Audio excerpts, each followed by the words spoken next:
아멘. 감사합니다.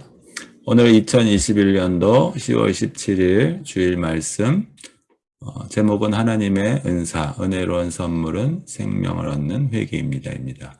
제가 먼저 말씀을 읽겠습니다.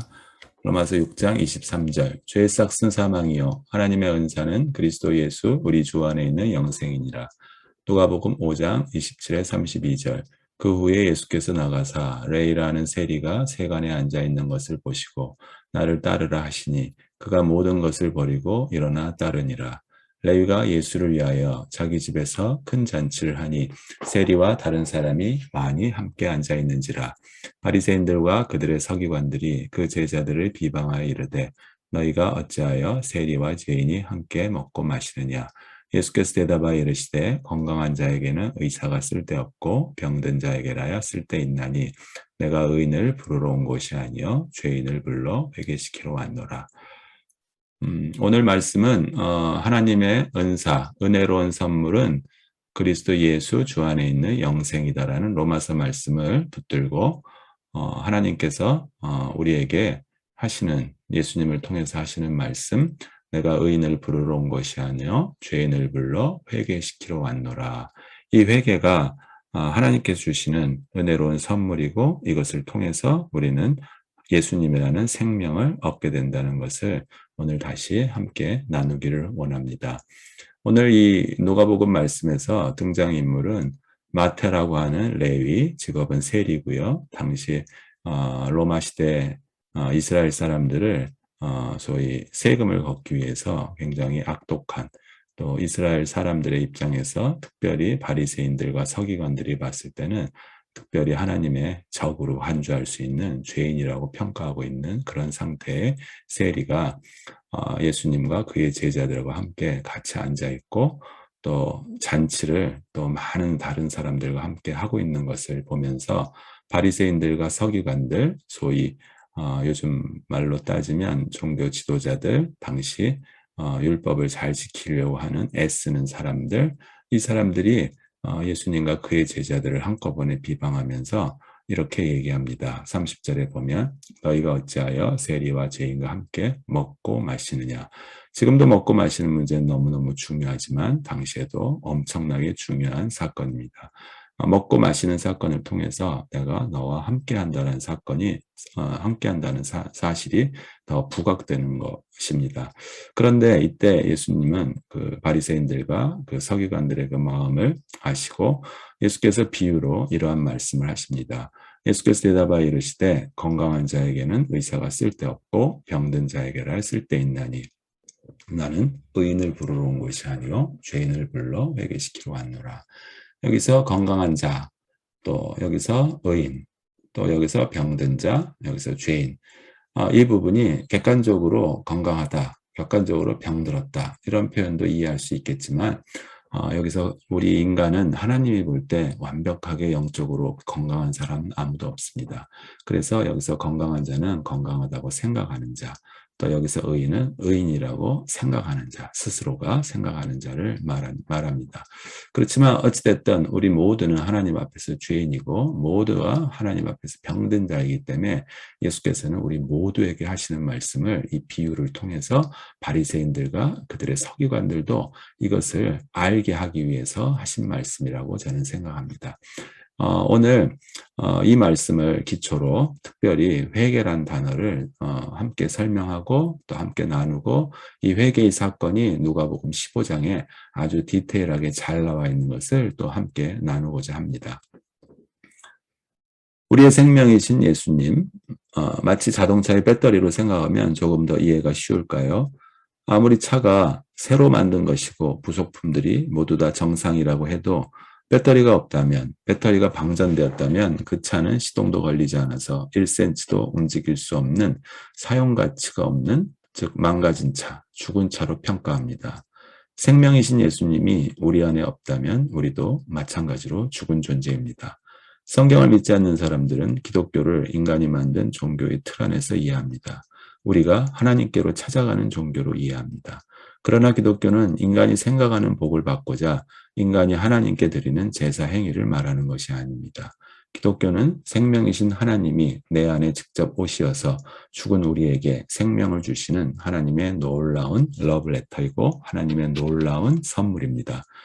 지난주 우리는 영생, 생명, 구원을 원하는 부자 청년에게 예수님께서 직설적으로 하신 말씀을 기억하면 좋겠습니다. 네가 가진 모든 재물을 버리고 나에게 와서 나를 따르라 라는 말씀을 통해 네 자신, 즉 내가 주인인 세상에서 즉 하나님께로 방향을 되돌리라는 회개의 초대장을 여러분들 기쁘게 받으신 줄 믿습니다. 오늘은 이어서 그 회개라는 단어를 조금 더 구체적으로 알아보고자 합니다. 그래서 제목도 하나님의 은혜로운 선물, 하나님의 은사는 생명을 얻는 회개입니다로 정했습니다. 잠시 회개라고 번역된 히브리어 원어 슈브라는 단어의 뜻을 살펴보겠습니다. 슈브는 출발점으로 돌아가는 것을 말합니다. 그래서 창세기 3장 19절에 이렇게 써 있습니다. 네가 흙으로 돌아갈 때까지 얼굴에 땀을 흘려야 먹을 것을 먹으리니 네가 그것에서 취함을 입었음이라. 너는 흙이니 흙으로 돌아갈 것이니라 하시니라. 여기서 너는 흙이니 너의 출발점은 흙이니 다시 흙으로 돌아간다라는 의미가 바로 슈브에 해당되는 단어입니다. 그리고 우리가 잘 알고 있는 하나님의 사랑을 엄청나게 강조하고 잘 표현되어 있는 구약의 선지서 하나를 꼽으라고 하면 모두 다 그렇긴 하지만 호세아서를 많이 이야기합니다. 호세아서 6장 1절에 보면 오라 우리가 여호와께로 돌아가자. 오라 여호와께로 돌아가자. 이 돌아가자가 바로 슈브입니다. 여호와께서 우리를 찢으셨으니 도로 낫게 하실 것이요 우리를 치셨으나 싸매어 주실 것입니다. 이 히브리어 슈브는 히브리어 알파벳 쉰, 바브, 베이트의 조합입니다. 히브리어 알파벳의 본 뜻을 조각조각 살펴보면 쉰은 파괴시키다, 불로 태우다라는 뜻이며 베이트는 집이라는 뜻입니다. 즉 옛날 살던 집, 옛 성품, 구습, 행동, 생각의 틀 등을 즉 흩어질 수밖에 없는 바벨탑 같은 자기 자신이 세운 내가 세운 집을 불로 태워 파괴시키다라는 뜻을 함유하고 있습니다. 이스라엘 역사 속에서 아시리아, 바벨론 같은 정복자들은 이스라엘 포로들이 지켜보는 가운데 그들이 살던 옛집을 완전히 불태워버려 돌아갈 생각조차 못하게 하였습니다. 이러한 배경에서 슈브, 회개란 단어가 비롯되었다는 것을 기억하시기 바랍니다. 오늘 누가복음 말씀을 통해서 예수님은 죄인된 우리들에게 오셔서 생명을 얻게 하기 위해 우리들을 불러서 하나님께로 방향을 돌리게 하는 회개를 시키러 왔다고 하십니다. 누가복음 말씀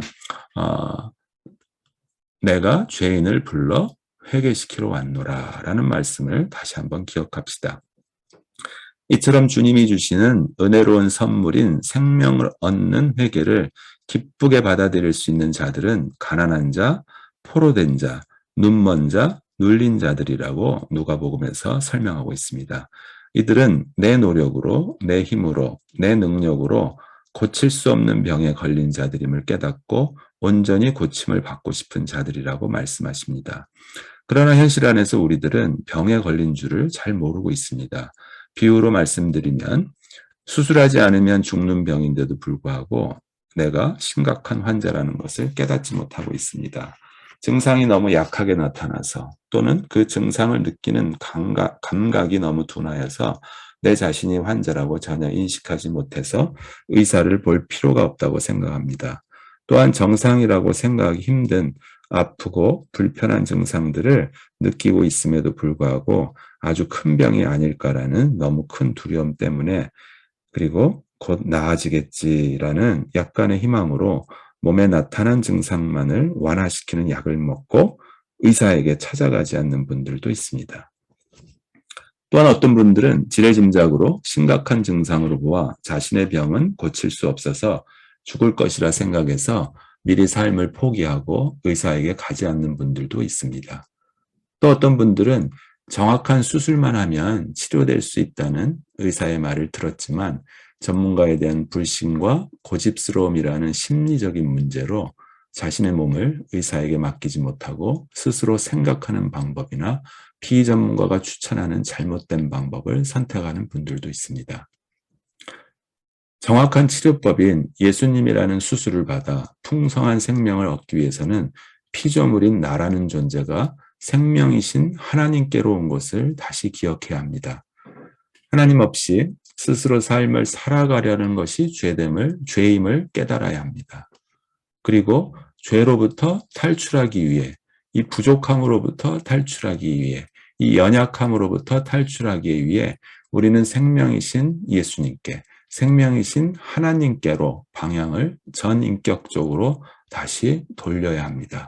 이 돌리는 것을 회개해야 합니다라고 말합니다. 이렇게 우리가 연약한, 우리가 부족한 죄인임을 깨닫게 하시는 하나님의 부르심과 하나님께 방향을 원위치로 돌리게 하시는 회개의 역사가 오직 하나님의 주권에 달려 있음을 기억하며 우리 모두 감사합시다.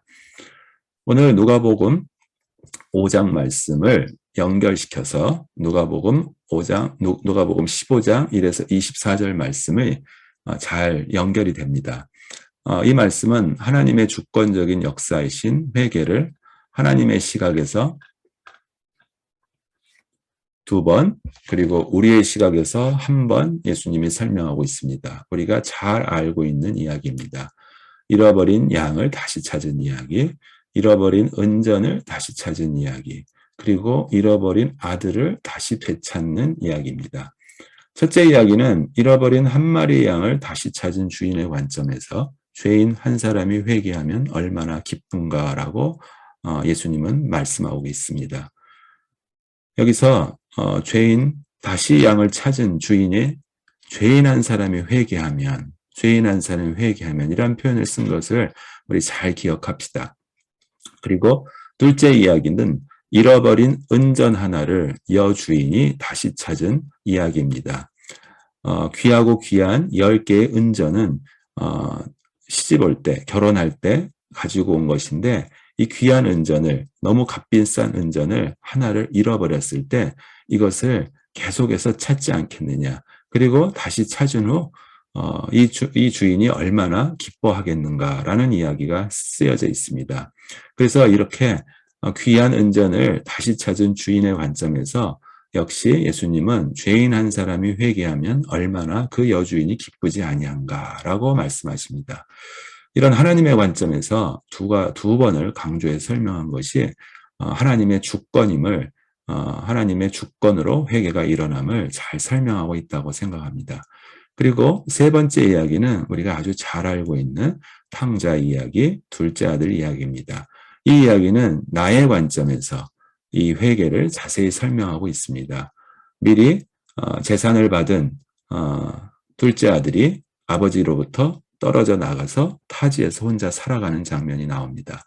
그리고 둘째 아들은 허랑방탕한 생활을 하면서 아버지가 주신 전 재산을 날리고 아주 비참하고도 궁핍한, 지독히도 없는 환경, 부족한 환경, 처참한 환경에 처해집니다.